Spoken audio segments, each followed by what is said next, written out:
Hello, ನಮಸ್ತೆ. Welcome to Sushma creatives and vlogs. ಎಲ್ಲರೂ ಚೆನ್ನಾಗಿದ್ದೀರಾ ಅಂದ್ಕೊಂಡಿದ್ದೀನಿ. ಈಗ ಪಾಪು ಮಲಗಿದ್ದಾಳೆ. ಸೊ ಹಾಗಾಗಿ ಆರಾಮಾಗಿ ರಿಲ್ಯಾಕ್ಸ್ಡಾಗಿ ಕೂತ್ಕೊಂಡು ವಿಡಿಯೋನ ಶೂಟ್ ಮಾಡ್ತಾ ಇದ್ದೀನಿ. ಇನ್ನೇನು ಕುಯ್ ಕುಯ್ ಅಂತಿದ್ದಾಳೆ, ಎದ್ದೊಳ್ಬೋದು ಅನಿಸುತ್ತೆ. ಅಷ್ಟರಲ್ಲಿ ವಿಡಿಯೋನ ಶೂಟ್ ಮಾಡ್ಕೊಂಬಿಡೋಣ ಅಂತ. ಇನ್ನು ನನ್ನ ಮಿನಿ ಬ್ಲಾಗಲ್ಲಿ ನಾನು ಪಾಪುಗೆ ವ್ಯಾಕ್ಸಿನೇಷನ್ ಹಾಕ್ಸಿರೋಂಥದ್ದು ವಿಡಿಯೋನ ಶೇರ್ ಮಾಡಿದಾಗ ತುಂಬ ಜನ ಕೇಳ್ತಾ ಇದ್ರಿ, ಏನಕ್ಕೆ ನೀವು ಗೌರ್ಮೆಂಟ್ ವ್ಯಾಕ್ಸಿನೇಷನ್ನ ಪ್ರಿಫರ್ ಮಾಡ್ತಾ ಇದ್ದೀರಾ, ವೈ ನಾಟ್ ಪ್ರೈವೇಟ್ ಹಾಸ್ಪಿಟಲಲ್ಲಿ ಹೋಗಿ ಕೊಡಿಸ್ಲಿಲ್ಲ ಅಂತ. ಅದನ್ನು ಕೂಡ ಈ ವಿಡಿಯೋದಲ್ಲೇ ನಾನು ಗೌರ್ಮೆಂಟ್ ವ್ಯಾಕ್ಸಿನೇಷನ್ನ ಪ್ರಿಫರ್ ಮಾಡ್ತೀನಿ ಅನ್ನೋದು ಕೂಡ ಶೇರ್ ಮಾಡಿದ್ದೀನಿ. ಹಾಗೆ ಕೇಳ್ತಾ ಇದ್ರಿ, ತಾಯಿ ಕಾರ್ಡ್ ಹೇಗೆ ಅಪ್ಲೈ ಮಾಡೋದು, ಯಾವಾಗ ಅಪ್ಲೈ ಮಾಡಬೇಕು ಅಂತ, ಅದನ್ನು ಕೂಡ ನಾನು ಈ ವಿಡಿಯೋದಲ್ಲೇ ಶೇರ್ ಮಾಡ್ತೀನಿ. ಸೊ ವಿಡಿಯೋನ ಎಲ್ಲೂ ಸ್ಕಿಪ್ ಮಾಡ್ತೀರಾ, ಕಂಪ್ಲೀಟ್ ಆಗಿ ವಿಡಿಯೋನ ನೋಡಿ. ಹಾಗೆ ಈಗ ಮಾನ್ಸೂನ್ ಸೀಸನ್ನು ಕೂಡ ಸ್ಟಾರ್ಟ್ ಆಗಿದೆ ಅಲ್ವಾ, ಸ್ವಲ್ಪ ಚಳಿ ಇದೆ, ಸ್ವಲ್ಪ ಶೆಕೆನೂ ಕೂಡ ಇದೆ. ಈಗ ಸ್ವೆಟರ್ ಎಲ್ಲ ಹಾಕೊಂಡಿರೋದಕ್ಕಾಗಲ್ಲ, ಮನೇಲಂತೂ ಸ್ವೆಟರು ಸ್ಕಾರ್ಫ್ ಎಲ್ಲ ಕಟ್ಕೋ ಅಂತ ಬೈತಾನೆ ಇರ್ತಾರೆ. ಬಟ್ ನನಗೆ ಸ್ವೆಟರ್ ಎಲ್ಲ ಹಾಕೊಂಡು ಪಾಪಕ್ಕೆ ಫೀಡ್ ಮಾಡೋದಕ್ಕೆ ಅಷ್ಟಾಗಿ ಕಂಫರ್ಟಬಲ್ ಆಗಿರಲ್ಲ. ಸೊ ಹಾಗಾಗಿ ಸ್ವಲ್ಪ ಸ್ವೆಟ್ ಶರ್ಟ್ಸ್ ಇತ್ತು ಅಷ್ಟೇ, ಅದು ಕೂಡ ಸ್ವಲ್ಪ ಟೈಟ್ ಅನ್ನಿಸ್ತಿತ್ತು, ಯಾಕೆಂದರೆ ಫೀಡಿಂಗಿಗೆಲ್ಲ ಪ್ರಾಬ್ಲಮ್ ಆಗ್ತಿತ್ತು. ಸೊ ಹಾಗಾಗಿ ಸ್ವಲ್ಪ ಲೂಸ್ ಆಗಿರೋ ಅಂತ ಸ್ವೆಟ್ ಶರ್ಟ್ಸ್ನ ಆರ್ಡರ್ ಮಾಡ್ಕೊಂಡಿದ್ದೆ. ಈ ಸರಿ ಎಲ್ಲ ಲಾರ್ಜ್ ಸೈಜ್ ಆರ್ಡರ್ ಮಾಡ್ಕೊಂಡ್ಬಿಟ್ಟಿದ್ದೀನಿ, ಸೊ ದಟ್ ಸ್ವಲ್ಪ ಲೂಸ್ ಇದೆ, ಪರವಾಗಿಲ್ಲ, ಫೀಡ್ ಮಾಡೋದಕ್ಕೆ ಆರಾಮಾಗಿರುತ್ತೆ ಅಂತ. ಇನ್ನು ಸ್ವೆಟ್ ಶರ್ಟ್ಸ್ ಅಂದರೆ ಸ್ವೆಟರ್ಸ್ ಏನು ಹಾಕೊಳೋದು ಬೇಕಾಗಲ್ಲ, ಮತ್ತು ಅಷ್ಟಾಗಿ ಸೆಕೆನೂ ಕೂಡ ಆಗಲ್ಲ, ಅಷ್ಟಾಗಿ ಚಳಿನೂ ಕೂಡ ಆಗಲ್ಲ. ಸೊ ಅದನ್ನು ಕೂಡ ಈ ವಿಡಿಯೋದಲ್ಲಿ ಶೇರ್ ಮಾಡ್ತೀನಿ. ಸೊ ವಿಡಿಯೋನ ಎಲ್ಲೂ ಸ್ಕಿಪ್ ಮಾಡ್ತೀರಾ, ಕಂಪ್ಲೀಟಾಗಿ ವಿಡಿಯೋನ ನೋಡಿ. ಸೊ ಫಸ್ಟ್ ಒನ್ ಬಂದು ಈ ಗ್ರೇ ಕಲರ್, ಸ್ವಲ್ಪ ಬೇಜ್ ಕಲರ್ಸ್ ಆ ಥರನೇ ತೊಗೊಂಡಿದ್ದೀನಿ. ಫಸ್ಟ್ ಒನ್ ಬಂದು ಈ ಗ್ರೇ ಕಲರ್, ಇವನ್ ಮುಂಚೆನೂ ಕೂಡ ಒಂದು ಮಿಕ್ಕಿ ಮೌಸ್ದು ಗ್ರೇ ಕಲರ್ ನೀವು ನೋಡಿರ್ಬೋದು. ಸೊ ಅದು ಈಗ ಸ್ವಲ್ಪ ಟೈಟ್ ಅನ್ನಿಸ್ತಿದೆ. ಫ್ರೀ ಸೈಜ್ನೇ ತೊಗೊಂಡಿದ್ದೀನಿ. ಈ ಸರಿ ಎಲ್ಲ ಎಲ್ ಸೈಜ್ ತೊಗೊಂಡ್ಬಿಟ್ಟಿದ್ದೀನಿ. ಈಗ ಕರೆಕ್ಟಾಗಿ ಮೀಡಿಯಮ್ ಸೈಜ್ ಆಗುತ್ತೆ. ಇನ್ಫ್ಯಾಕ್ಟ್ ಇದಂತೂ ವಿಪರೀತ ಲೂಸ್ ಆಗ್ತಿದೆ. ಇದು ಈ ಟಾಪ್ ಅಂತೂ ಹಾಕೇ ಇಲ್ಲ, ಪ್ರೆಗ್ನೆನ್ಸಿಯಲ್ಲಿ ತೊಗೊಂಡಿದ್ದು. XXL ತೊಗೊಂಡಿದ್ದೆ ಫ್ರೀ ಆಗಿರಬೇಕು ಅಂತ, ಬಟ್ ಈಗಂತೂ ಫುಲ್ಲು ಲೂಸ್ ದೊಗ್ಲೆ ಅನ್ನಿಸ್ತಿದೆ. ಸೊ ಹಾಗಾಗಿ ಈ ಸರಿ ಲಾರ್ಜ್ನ ತೊಗೊಂಡಿದ್ದೀನಿ. ಇದು ಕೂಡ ಸ್ವಲ್ಪ ಲೂಸ್ ಇದೆ, ಬಟ್ ಸ್ಟಿಲ್ ಓಕೆ, ಫೀಡ್ ಮಾಡೋದಕ್ಕೆಲ್ಲ ಕಂಫರ್ಟಬಲ್ ಆಗಿರುತ್ತೆ. ಸೊ ಇದೊಂದು. ಇದು ಬಂದು ಇಲ್ಲಿ ಏನೋ ಒಂಥರ ವರ್ಕ್ನ ಕೊಟ್ಟಿದ್ದಾರೆ. ನಂಗೆ ಇದು ಎಕ್ಸಾಕ್ಟಾಗಿ ಏನು ಅಂತ ಗೊತ್ತಾಗ್ತಿಲ್ಲ ಹೇಳೋದಕ್ಕೂ. ನೋಡ್ಬೋದು ಇಲ್ಲಿ. ಮೋಸ್ಟ್ಲಿ ಇದು ಕಲರ್ ಹೋಗುತ್ತೋ ಏನೋ ಐಡಿಯಾನೂ ಕೂಡ ಇಲ್ಲ, ನೋಡೋಣ. ಹೆಂಗೂ ಮನೆಯಲ್ಲೇ ಹಾಕ್ಕೊಳೋದಕ್ಕಲ್ವಾ, ಸೊ ನೋ ಪ್ರಾಬ್ಲಮ್ ಕಲರ್ ಹೋದ್ರೂ. ನೆಕ್ಸ್ಟ್ ಒನ್ ಬಂದು ಇದು ಹೇಳಿದೆ ಅಲ್ವಾ, ಸ್ವಲ್ಪ ಬೇಜ್ ಕಲರ್ಸ್ನ ತೊಗೊಂಡಿದ್ದೀನಿ ಅಂತ. ಈ ಥರ ಕಲರ್ಸ್ ಇರಲಿಲ್ಲ, ಸೊ ಹಾಗಾಗಿ ಇದೊಂದು ತೊಗೊಂಡಿದ್ದೀನಿ. ಇದು ಬಂದು ಪ್ರಿಂಟ್, ಇದು ಮಧ್ಯದಲ್ಲಿ ಸೀಕ್ವೆನ್ಸ್ ವರ್ಕ್ನ ಕೊಟ್ಟಿದ್ದಾರೆ. ಇಲ್ಲಿ ಸೀಕ್ವೆನ್ಸ್ ವರ್ಕು ಚೆನ್ನಾಗಿದೆ. ಎಲ್ಲರೂ ಈಚೆ ಹೋಗ್ಬೇಕಾದ್ರೂ ಕೂಡ ಜೀನ್ಸ್ ಜೊತೆ ಹಾಕೊಂಡು ಆರಾಮಾಗಿ ಹೋಗ್ಬಿಡ್ಬೋದು. ಸೊ ಇದೊಂದು. ಇನ್ನು ರೆಗ್ಯುಲರ್ ಆಗಿ ವೀಡಿಯೋಸು ಕೂಡ ಸ್ಟಾರ್ಟ್ ಮಾಡೋಣ ಅಂತಿದ್ದೀನಿ. ಬಟ್ ನಂಗೆ ಏನಂದರೆ, ವೀಡಿಯೋಸಿಗೆ ಒಂದು ಬಟ್ಟೆ, ಇಲ್ಲಿ ಮಗು ಜೊತೆ ಇರೋವಾಗ ಒಂದು ಆ ಥರ ಹಾಕ್ಕೊಳೋದಕ್ಕಾಗಲ್ಲ, ನನಗಂತೂ ಮೇಂಟೈನ್ ಮಾಡೋದಕ್ಕಾಗಲ್ಲ. ಮತ್ತು ನನಗೇನಂದರೆ, ನಾನು ಹೇಗಿರ್ತೀನೋ ಅದೇ ಥರ ವೀಡಿಯೋಸಲ್ಲಿ ಶೇರ್ ಮಾಡೋದಕ್ಕೆ ಇಷ್ಟ. ನನಗೆ ವೀಡಿಯೋಗೋಸ್ಕರ ಸ್ಪೆಷಲಾಗಿ ರೆಡಿ ಮಾಡಿ ನಾನು ವೀಡಿಯೋ ಮಾಡ್ಕೊಳಲ್ಲ. ನಾನು ಹೇಗಿರ್ತೀನಿ, ನನ್ನ ಸಿಂಪಲ್ ರೋಟೀನ್ ಹೇಗಿರುತ್ತೆ, ನಾವು ಹೇಗೆ ಮನೆಯಲ್ಲೆಲ್ಲ ಇರ್ತೀವಿ ಆ ಥರ ನನಗೆ ವೀಡಿಯೋಸಲ್ಲಿ ಶೇರ್ ಮಾಡೋದಕ್ಕೆ ಇಷ್ಟ. ಸೊ ಹಾಗಾಗಿ ನಾನು ಹೇಗಿರ್ತೀನೋ ಹಾಗೇ ವೀಡಿಯೋನೂ ಕೂಡ ಮಾಡಿ. ಇವಾಗೂ ನೋಡ್ಬೋದು ನನ್ನ ಟಯರ್ಡ್ ಫೇಸ್. ಪಾಪು ಒಂದೊಂದ್ಸರಿ ಮಲ್ಕೊತಾಳೆ ನೈಟು, ಒಂದೊಂದ್ಸರಿ ಎದ್ದು 1 hour ಆಟ ಆಡ್ಕೊಂಡೇ ಇರ್ತಾಳೆ 1 feet ತೊಗೊಂಡ್ಮೇಲೆ. ಸೊ ಹಾಗಾಗಿ ಸ್ವಲ್ಪ ನಿದ್ದೆ ಇಲ್ದಿರೋದ್ರಿಂದ ಕಣ್ಣು ಕೂಡ ಫುಲ್ ಸ್ಟ್ರೈನ್ ಆಗಿರೋ ಥರ ಅನ್ನಿಸ್ತಿದೆ. ಬಟ್ ಸ್ಟಿಲ್ ಓಕೆ, ಅಡ್ಜಸ್ಟ್ ಆಗ್ತಾ ಇದ್ದೀನಿ ಈ ರೋಟೀನಿಗೆ. ಇವತ್ತು ಹೇಗೂ ಲಿಶುಗೂ ಕೂಡ ಸ್ಕೂಲ್ ಇರಲಿಲ್ಲ, ಇವತ್ತು ಮೊಹರಂ ಆಗಿರೋದ್ರಿಂದ ರಜಾ ಇತ್ತು. ಸೊ ಇವತ್ತು ಸ್ವಲ್ಪ ಲೇಟಾಗೇ ಎದ್ದಿದ್ದೀವಿ, ಸ್ಕೂಲ್ ಇರಲಿಲ್ಲ ಅಲ್ವಾ. ಹಾಗಾಗಿ ಸ್ಕೂಲ್ ಇದ್ರೆ ಲಿಶುನ ಎದ್ದು ರೆಡಿ ಮಾಡಬೇಕು ಅಂತ ಅರೌಂಡ್ 7:30ಗೆ ಎದ್ಬಿಡ್ತೀನಿ. ಪಾಪಕ್ಕೆ ಫೀಡ್ ಮಾಡಿ ಆಮೇಲೆ ಲಿಶುನ ಸ್ನಾನಕ್ಕೆ ಕರ್ಕೊಂಡು ಹೋಗಿ ರೆಡಿ ಮಾಡ್ಸೋದಕ್ಕೆ ಸರಿ ಹೋಗುತ್ತೆ ಅಂತ. ಸೊ ಒಂದೊಂದು ದಿವಸ ಹೀಗೇನೆ ನಿದ್ದೆ ಇರಲ್ಲ. ಇನ್ನೊಂದು ಸ್ವಲ್ಪ ಒಂದು 3 ತಿಂಗಳು ಆಗಿಬಿಟ್ರೆ ಪಾಪನೂ ಕೂಡ ಒಂದು ರೋಟೀನಿಗೆ ಸೆಟ್ ಆಗುತ್ತೆ. ಸೊ ದಟ್ ನಾವು ಕೂಡ ಒಂದು ರೋಟೀನ್ನ ಫಾಲೋ ಮಾಡ್ಬೋದು. ಇನ್ನು ನೆಕ್ಸ್ಟ್ ಒನ್ ಬಂದು ಈ ಬ್ಲೂ ಕಲರ್ ಈ ಥರ ಇದೆ. ಇದು ಬ್ಲೂ ಕಲರ್ ಆ್ಯಕ್ಚುಲಿ ಬೇಡ ಅಂತ ತೆಗ್ದಿದ್ದೆ, ಬಟ್ ಸ್ಟಿಲ್ ಬೇರೆ ಯಾವುದೂ ಇಲ್ದಿರೋ ಕಾರಣ ನಾನು ಬ್ಲೂ ಕಲರ್ನ ತೊಗೊಂಡಿದ್ದು. ನೀವು ನೋಡಿರ್ತೀರ ನನ್ನ ಹತ್ರ ತುಂಬಾ ಬ್ಲೂ ಕಲರ್ ಟಾಪ್ಸ್ ಇದೆ. ಸೊ ಇದು ಒಂದು ಫುಲ್ ಸ್ಲೀವ್. ಇದೊಂದು. ಇದು ಬರೀ ಜಸ್ಟ್ ಈ ಥರ ಏನೋ ಒಂದು ಸ್ಟೋನಲ್ಲಿ ಇದು ಮಾಡಿದ್ದಾರೆ ಅಷ್ಟೇ.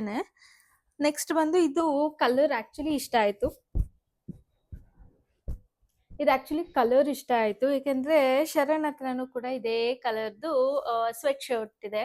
ಸೊ ಶರಣ್ ಹೇಳಿದ್ರು, "ನೀನು ತಗೊಂಬಿಡಿದು ಯಾವಾಗಾದ್ರೂ ಹಾಕೊಳ್ಳೋಣ" ಅಂತ. ಸೊ ಹಾಗಾಗಿ ಇದನ್ನೊಂದು ತಗೊಂಡಿದ್ದೀನಿ. ಹೇಳ್ದೆ ಅಲ್ವಾ ಲಾರ್ಜ್ ಸೈಜ್‌ನ ತಗೊಂಡಿದ್ದೀನಿ. ಫುಲ್ ಫ್ರೀ ಆಗಿರ್ಲಿ ಅಂತ. ನೋಡ್ಬೋದು ಶೋಲ್ಡರನ್ನೇ ಎಲ್ಲಿಗಿದೆ ಅಂತ. ಸ್ವಲ್ಪ ಫ್ರೀ ಅನ್ಸುತ್ತೆ.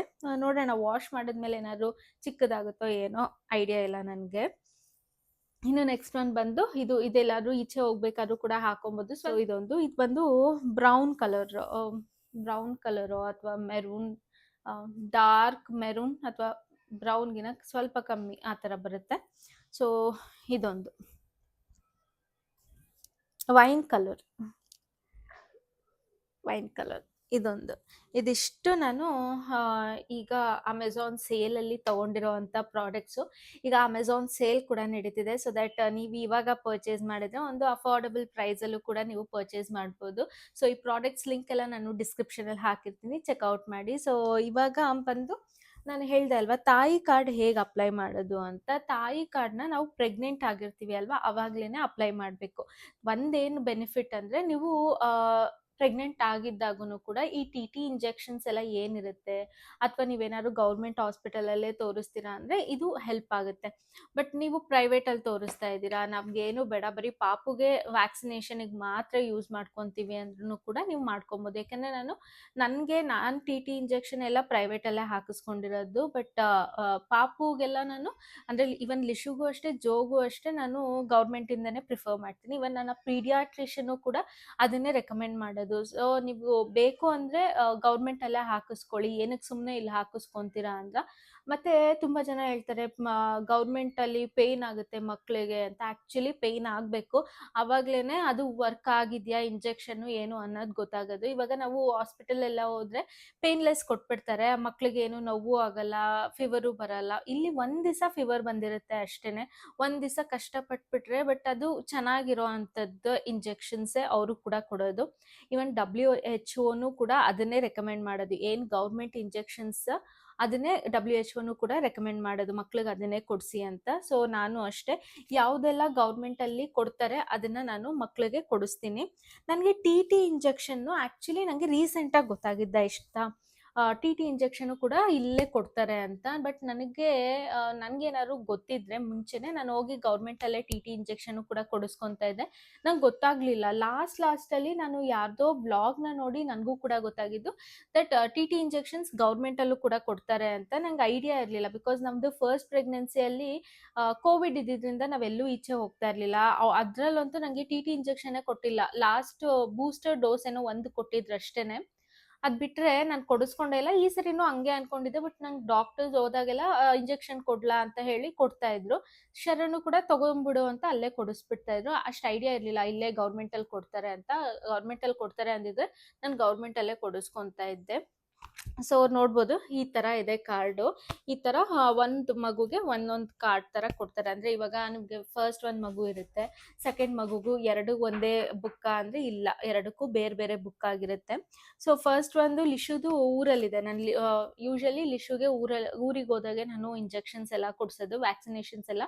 ಯಾಕೆಂದರೆ ಅವಳಿಗೆ ಅಲ್ಲೇ ಎಲ್ಲ ಕೊಡಿಸಿದ್ವಲ್ಲ, ಅದಕ್ಕೇನೆ. ಇದು ಪಾಪುದು ಮಾತ್ರ ನಾನು ಇಲ್ಲಿಗೆ ತೊಗೊಂಬಂದಿದ್ದೀನಿ. ಯಾಕೆಂದರೆ ಲಿಶುಗೆ ಸ್ಕೂಲ್ ಸ್ಟಾರ್ಟ್ ಆಯ್ತಲ್ವಾ, ಸೊ ನಾವು ಇಲ್ಲಿಗೆ ಬಂದ್ವಿ. ಇನ್ನು 1.5 ಮಂತ್ಸಿಗೆ ತಿರ್ಗಾ ಹೋಗೋದಕ್ಕಾಗಲ್ಲ. ಅದರಲ್ಲೂ ಇದು ವ್ಯಾಕ್ಸಿನೇಷನ್ ಬಂದು ಥರ್ಸ್ಡೇನೆ ವ್ಯಾಕ್ಸಿನೇಷನ್ಸ್ನ ಕೊಡೋದು. ಸೊ ಶರಣ್ಗೂ ಕೂಡ ಆಫೀಸ್ ಇರುತ್ತೆ, ಹೋಗೋದಕ್ಕಾಗಲ್ಲ ಅಂದ್ಬಿಟ್ಟು ನಾನು ಇಲ್ಲೇ ತಂದ್ಬಿಟ್ಟಿದ್ದೆ. ನಿಯರ್ ಬೈ ಇರೋ ಅಂತ ಗೌರ್ಮೆಂಟ್ ಸ್ಕೂಲ್ ಅಥವಾ ಗೌರ್ಮೆಂಟ್ ಹಾಸ್ಪಿಟಲ್ಸ್ಗೆ ಹೋಗಿ ನಾವು ಇಂಜೆಕ್ಷನ್ಸ್ನ ಕೊಡಿಸ್ಕೊಬೋದು.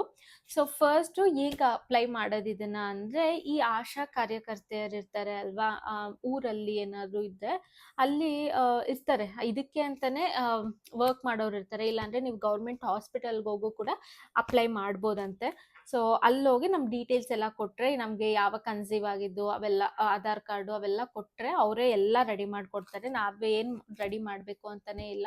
ಆ್ಯಂಡ್ ನಾವು ಇದೊಂದು ಕಾರ್ಡ್ ಬಂದಾದಮೇಲೆ ಮಂತ್ಲಿ ಏನೋ ಸ್ವಲ್ಪ ಅಕ್ಕಿ, ಬೇಳೆ ಮತ್ತು ಎಗ್ಸು ಆ ಥರನೂ ಕೂಡ ಕೊಡ್ತಾರೆ. ಮತ್ತು ನನಗೆ ನಾನು ನನ್ನ ಮಿನಿ ವ್ಲಾಗಲ್ಲಿ ಹೇಳಿದಾಗ ನಾನು ಈ ಥರ ತಾಯಿ ಕಾರ್ಡ್ನ ಮಾಡ್ಕೊಳಕ್ ಹೋಗ್ತಾ ಇದ್ದೀನಿ ಅಂತ ಹೇಳಿದಾಗ, ನೀವು ಅಷ್ಟು ಅರ್ನ್ ಮಾಡ್ತೀರಾ, ನೀವೇನಕ್ಕೆ ಗೌರ್ಮೆಂಟ್ ಫೆಸಿಲಿಟೀಸ್ನ ತಗೊಂತಿದ್ದೀರಾ ಅಂತ ಪ್ಲೀಸ್ ಆ ಥರ ಅಂತೂ ಥಿಂಕ್ ಮಾಡಲೇಬೇಡಿ ಆಯಿತಾ. ನಾವು ಇಷ್ಟು ಅರ್ನ್ ಮಾಡ್ತೀವಿ, ಗೌರ್ಮೆಂಟ್ ಫೆಸಿಲಿಟೀಸ್ ನಮ್ಗೇನಕ್ಕೆ, ಫ್ರೀ ಇಂಜೆಕ್ಷನ್ ನಮ್ಗೇನಕ್ಕೆ ಅಂತ, ಇದು ನಮ್ಮ ರೈಟ್ಸು ಆಯಿತಾ. ಮಾಡ್ತಾರೆ ಏನಕ್ಕೆ ನಾವು ಟ್ಯಾಕ್ಸ್ ಕಟ್ಟೋದು ಹೇಳಿ, ಇದೆಲ್ಲದನ್ನು ಕೂಡ ಯುಟಿಲೈಸ್ ಮಾಡ್ಕೊಳೋದಕ್ಕೆ. ಸೊ ಆ ಥರ ಥಿಂಕ್ ಮಾಡಲೇಬೇಡಿ. ಫಸ್ಟು ನಿಮಗೆ ಬೇಕು ಅಂದರೆ ಪೇನ್ಲೆಸ್ ಕೊಡಿಸ್ಕೊಬೋದು, ಬೇಡ ಅಂದರೆ ಗೌರ್ಮೆಂಟು ಕೂಡ ಕೊಡಿಸ್ಕೊಬೋದು. ಬಟ್ ಏನಂದರೆ ನಾನು ಪ್ರಿಫರ್ ಮಾಡೋದು ಗೌರ್ಮೆಂಟಲ್ಲಿ ಯಾವುದೆಲ್ಲ ವ್ಯಾಕ್ಸಿನೇಷನ್ಸ್ ಇದೆ ಅದನ್ನು ನಾನು ಗೌರ್ಮೆಂಟಲ್ಲಿ ಕೊಡಿಸ್ತೀನಿ, ಯಾವುದೆಲ್ಲ ವ್ಯಾಕ್ಸಿನೇಷನ್ಸ್ ಇಲ್ಲ ಅದನ್ನು ನಾನು ಪ್ರೈವೇಟಲ್ಲಿ ಕೊಡಿಸ್ತೀನಿ ಅಷ್ಟೇ. ಈ ಥರ ನಾನು ಎರಡನ್ನೂ ಕೂಡ ಕೊಡಿಸ್ತೀನಿ. ಇಲ್ಲಿ ಶುಗು ಅದೇ ಫಾಲೋ ಮಾಡಿದ್ದೀನಿ, ಈ ಪಾಪುಗೂ ಕೂಡ ನಾನು ಅದನ್ನೇ ಫಾಲೋ ಮಾಡ್ತೀನಿ. ಇನ್ನು ನೋಡ್ಬೋದು ಯಾವುದೆಲ್ಲ ವ್ಯಾಕ್ಸಿನೇಷನ್ಸ್ ಇದೆ ಅಂತಲೂ ಕೂಡ ಈ ಥರ ಇರುತ್ತೆ. ಅವರೇ ನೆಕ್ಸ್ಟ್ ಡೇಟು ಕೂಡ ಹಾಕ್ಕೊಟ್ಬಿಟ್ಟಿರ್ತಾರೆ ಯಾವಾಗ ಯಾವಾಗ ಏನು ಅನ್ನೋದು. ಸೊ ನೋಡ್ಬೋದು ಈ ರೀತಿ ಇದೆ.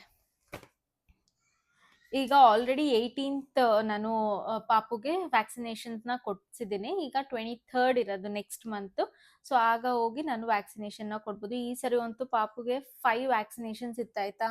ಒಂದು ಪೋಲಿಯೋ ಡ್ರಾಪ್ಸು ಮತ್ತೊಂದು ಪೋಲಿಯೋ ಡ್ರಾಪ್ಸು ಮತ್ತು ಇನ್ನೊಂದು ಇಂಜೆಕ್ಷನ್ನು ಕೂಡ ಬಾಯಿಗೆ ಹಾಕೋದು, ಒಂದು ಕೈಗೆ 2 ಕಾಲಿಗೆ. ಒಂದೇನೋ ಪೇನ್ ಆಗುತ್ತೆ ಅಂತ ಹೇಳಿದ್ರು. ಆ್ಯಕ್ಚುಲಿ ಅದು ಪೇನ್ ಆಯಿತು, ರೈಟ್ ಲೆಗ್ಗೆ ಕೊಟ್ಟಿದ್ದು. ಪಾಪ ಅವಳಿಗಂತೂ ಯಾವತ್ತೂ ಹುಟ್ಟಿದಾಗಿಂದ ಅಷ್ಟೊಂದು ಹತ್ತೇ ಇರಲಿಲ್ಲ, ಅಷ್ಟೊಂದು ಹತ್ತಿಬಿಟ್ಲು ಪಾಪು. ಅವತ್ತಂತೂ ಸ್ವಲ್ಪ ಕಷ್ಟ ಆಯಿತು ಈವ್ನಿಂಗ್ವರೆಗೂ. ಆಮೇಲಿಂದ ಪ್ಯಾರಾಸಿಟಮಾಲ್ ಹೇಳಿದ್ರು ಅವರು ಕೊಡೋದಕ್ಕೆ.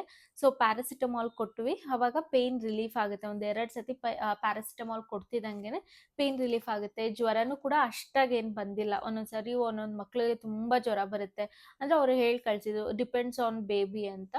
ಸೊ ಇವಳಿಗೆ ಅಷ್ಟೊಂದೇನು ಬಂದಿಲ್ಲ, ಒಂದು ಸ್ವಲ್ಪ ಬಂದಿತ್ತು ಅಷ್ಟೇ, ಒಂದು 100 ಡಿಗ್ರಿ ಇತ್ತಷ್ಟೇ, ಜಾಸ್ತಿನೂ ಕೂಡ ಏನೂ ಇರಲಿಲ್ಲ. ಬಟ್ ಸೇಫರ್ ಸೈಡ್ ಪೇನ್ ಆದರೂ ಕಮ್ಮಿ ಆಗಬೇಕು ಅಂದ್ಬಿಟ್ಟು ನಾನು ಪ್ಯಾರಾಸಿಟಮಾಲ್ನ ಕೊಟ್ಟಿದ್ದೆ. 2 ಡೇಸ್ ನಾನು 6 hours ಒನ್ಸ್ ಪ್ಯಾರಾಸಿಟಮಾಲ್ನ ಕೊಟ್ಟಿದ್ದೆ ನಾನು, ಅದಷ್ಟೇ. ಮತ್ತು ಯಾವುದೇ ಥರ ತಣ್ಣೀರು ಬಟ್ಟೆನೇ ಆಗಿರಲಿ ಅಥವಾ ಐಸ್ ಕ್ಯೂಬೇ ಆಗಿರಲಿ ಇಡಬೇಡಿ ಅಂತ ಹೇಳಿದರು. ನಾನು ಕೂಡ ಅದೇನೂ ಕೂಡ ಇಟ್ಟಿರಲಿಲ್ಲ. ಅದಾಗದೇ ಕಮ್ಮಿ ಆಯಿತು. ಒಂಚೂರೇನೋ ಒಂದು ಸ್ವಲ್ಪ ಟೈಮ್ ಆದಮೇಲೆ, ಅಂದರೆ ಅದು ದಪ್ಪ ಆಗಿಬಿಟ್ಟಿತ್ತಲ್ವ, ಆವಾಗ ಆ ಇಂಜೆಕ್ಷನ್ ಕೊಟ್ಟಿರೋ ಜಾಗನ ಬಿಟ್ಟು ಸುತ್ತ ನಾನು ವಿಕ್ಸ್ನ ಹಚ್ಚಿದ್ದೆ, ಅಂದರೆ ಬೇಬಿ ವಿಕ್ಸ್ ಬರುತ್ತಲ್ಲ ಅದನ್ನು ಹಚ್ಚಿದ್ದೆ. ಯಾಕಂದರೆ ಲಿಶುಗೂ ಕೂಡ ನಾನು ಅದನ್ನೇ ಮಾಡ್ತಾ ಇದ್ದೆ. ಏನೆಲ್ಲ ಲಿಶುಗೆ ಹಚ್ಚಿ ವರ್ಕ್ ಆಗ್ತಿತ್ತು ಅದನ್ನೇ ಈ ಪಾಪುಗೂ ಕೂಡ ನಾನು ಫಾಲೋ ಮಾಡ್ತಾ ಇದ್ದೀನಿ. ಯಾವುದೇ ಥರ ಎಕ್ಸ್ಪೆರಿಮೆಂಟ್ ಮಾಡೋದಕ್ಕೆ ಹೋಗ್ತಾ ಇಲ್ಲ. ಲಿಶುಗೆಲ್ಲ ಎಕ್ಸ್ಪೆರಿಮೆಂಟ್ ಆಗೋಗ್ಬಿಟ್ಟಿರುತ್ತೆ ಅಲ್ವಾ. ಸೊ ಹಾಗೇನೆ. ಸೊ ಇದಿಷ್ಟು ತಾಯಿ ಕಾರ್ಡ್ ಇರೋವಂಥದ್ದು. ನಿಮಗೆ ಬೇಕು ಅಂದರೆ ನೀವು ಒನ್ಸ್ ಪ್ರೆಗ್ನೆಂಟ್ ಆಗ್ತಿದ್ದಂಗೆ ಅಪ್ಲೈ ಮಾಡ್ಕೊಬೇಕು. ಅಪ್ಲೈ ಮಾಡ್ತಿದ್ದಂಗೆ ನೀವು ಬೇಕು ಅಂದರೂ ಕೂಡ ಇಂಜೆಕ್ಷನ್ಸ್ನ ಅಲ್ಲೇ ತೊಗೊಬೋದು. ಇಲ್ಲ ಅಂದರೂ ಕೂಡ ಮಕ್ಳಿಗೆ ಅಟ್ಲೀಸ್ಟ್ ಯುಟಿಲೈಸ್ ಮಾಡ್ಕೊಳ್ಳಿ. ಗೌರ್ಮೆಂಟಿಂದ ಬರೋವಂಥ ಇಂಜೆಕ್ಷನ್ನು ತುಂಬಾ ಚೆನ್ನಾಗಿರುತ್ತೆ, ಏಕೆಂದರೆ ಫ್ರೆಶ್ ಆಗಿ ರಿಲೀಸ್ ಮಾಡ್ತಾರೆ ಇಂಜೆಕ್ಷನ್ಸ್ನ. WHO ಕೂಡ ಅದನ್ನೇ ಸಜೆಸ್ಟ್ ಮಾಡುತ್ತೆ. ಸೊ ಪ್ಲೀಸ್ ಯುಟಿಲೈಸ್ ಮಾಡ್ಕೊಳ್ಳಿ, ನಿಮ್ಗೆ ಯಾರಿಗೆಲ್ಲ ಯುಟಿಲೈಸ್ ಮಾಡ್ಕೊಬೋದು. ಹಾಗೆ ನಾನು ಹೇಳ್ತಾ ಇದ್ದೀನಲ್ಲ, ಪ್ರೈವೇಟಲ್ಲಿ ಕೊಡಿಸ್ಲೇಬೇಡಿ ಅಂತಲೂ ಕೂಡ ನಾನು ಹೇಳ್ತಿಲ್ಲ. ಯಾವುದೆಲ್ಲ ಗೌರ್ಮೆಂಟಲ್ಲಿ ಕೊಡಲ್ಲ ಅದನ್ನು ಪ್ರೈವೇಟಲ್ಲಿ ಕೊಡಿಸಿ. ಇಫ್ ಇನ್ ಕೇಸ್ ಒಬ್ಬೊಬ್ರಿಗೆ ಈ ಥರ ಕಾರ್ಡ್ ಎಲ್ಲ ಮಾಡಿಸ್ಕೊಡೋ ಅಂಥ ಫೆಸಿಲಿಟಿ ಇರಲ್ಲ ಅಲ್ವಾ. ಸೊ ಅವರು ಆರಾಮಾಗಿ ಪ್ರೈವೇಟಲ್ಲೇ ಕೊಡಿಸ್ಕೊಬೋದು. ನೋ ಅಫೆನ್ಸ್, ನಾನು ಪ್ರೈವೇಟಲ್ಲಿ ಕೊಡಿಸ್ಲೇಬಾರ್ದು ಅಂತಲೂ ಕೂಡ ಹೇಳ್ತಾ ಇಲ್ಲ, ನಾನು ಕೂಡ ಕೊಡಿಸ್ತೀನಿ ಪ್ರೈವೇಟಲ್ಲಿ. ಸೊ ಇದಿಷ್ಟೇ. ಹಾಗೆ ಮೇಯ್ನ್ ಅಂದರೆ ನನ್ನ ಪೀಡಿಯಾಟ್ರಿಷನ್ನು ಕೂಡ ಅವರು ಕೂಡ ಅದನ್ನೇ ಸಜೆಸ್ಟ್ ಮಾಡಿದ್ರು, ಒಳ್ಳೆಯದು ಮಕ್ಕಳಿಗೆ ನೀವು ಗೌರ್ಮೆಂಟಲ್ಲಿ ಕೊಡಿಸಿ ಅಂತ. ಸೊ ನಾನು ಕೂಡ ಅದನ್ನೇ ಫಾಲೋ ಮಾಡ್ತಾ ಇದ್ದೀನಿ. ಮತ್ತು ನನಗೆ ಮಾರ್ಕ್ ಕೂಡ ಮಾಡಿಕೊಟ್ಟಿದ್ದಾರೆ ಯಾವುದೆಲ್ಲ ಗೌರ್ಮೆಂಟಿಂದು ಯಾವುದೆಲ್ಲ ಪ್ರೈವೇಟಿಂದು ಅಂತ. ಅದನ್ನು ನಾನು ನನ್ನ ಅಪ್ಕಮಿಂಗ್ ವ್ಲಾಗ್ಸಲ್ಲಿ ಯಾವಾಗಾದರೂ ಶೇರ್ ಮಾಡ್ತೀನಿ. ಯಾಕಂದರೆ ಆ ಬುಕ್ನ, ಅಂದರೆ ಏನು ನನಗೆ ಹಾಸ್ಪಿಟಲಿಂದ ಕೊಟ್ಟಿದ್ದಾರೆ ಜೋಗೆ ಬುಕ್ಕು, ಅದನ್ನು ನಾನು ಕಾರಲ್ಲಿ ಇಟ್ಬಿಟ್ಟಿದ್ದೀನಿ.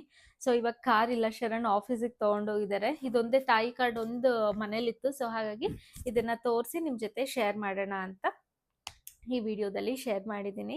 ಹೋಪ್ ಈ ವಿಡಿಯೋ ಯೂಸ್ಫುಲ್ ಆಗಿದೆ ಅನ್ಕೊತೀನಿ ನ್ಯೂ ಮಾಮಿಸ್ಗೆ. ನಿಮ್ಗೇನಾದ್ರು ಈ ವಿಡಿಯೋ ಇಷ್ಟ ಆಗಿದ್ರೆ ಪ್ಲೀಸ್ ಲೈಕ್ ಮಾಡಿ, ಶೇರ್ ಮಾಡಿ, ಸಬ್ಸ್ಕ್ರೈಬ್ ಮಾಡಿ. Thank you for watching. Bye.